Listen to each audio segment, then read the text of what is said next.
রাজধানীর গুলশানে সংবাদ সম্মেলনে কথা বলছেন জাতীয় পার্টির সদ্য বহিষ্কৃত মহাসচিব মুজিবুল হক চুন্নু সহ বহিষ্কৃত নেতারা। সরাসরি চলে যাচ্ছি সেখানে।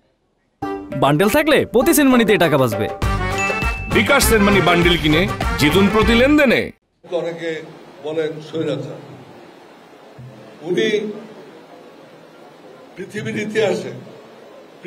ইতিহাসে বাংলাদেশ না, এই সাবকন্টিনেন্ট না, পৃথিবীর ইতিহাসে কোথাও নাই কোন একটা সরকার প্রধান ক্ষমতার থেকে বের হয়ে জেলে বসে পাঁচটা সিট থেকে তিনি নির্বাচিত হয়েছিলেন।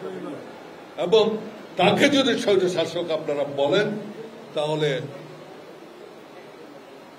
এই ডেফিনিশনটা আমি বুঝি না। যারা বলেন, অনেক শিক্ষিত লোক বলেন, অনেক যারা সুশীল সমাজের ব্যক্তিত্ব তারা বলেন, যারা একটা চেয়ারম্যান হতে পারেননি ইউনিয়ন পরিষদের, তারাও বলেন।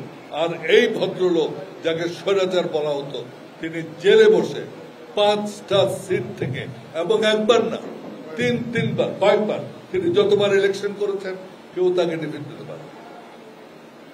তো কথা হচ্ছে যে আমরা ইমোশনাল না হয়ে আমাদের যদি দেখি জাতীয় পার্টি এবং জাতীয় পার্টির প্রতিষ্ঠাতা তিনি যে কাজ করে গেছেন, এগুলো চিন্তা করেন।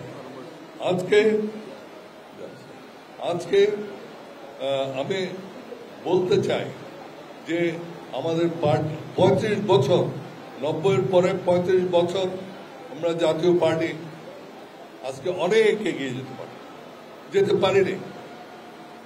তার কারণ এই 35 বছর ধরে যারা ক্ষমতায় ছিলেন, তারা এরশাদ সাহেবকে রাজনীতি করতে দেন।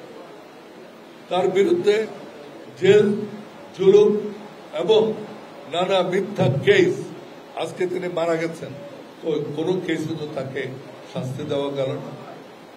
মঞ্জুর হত্যার কথা বলেছে।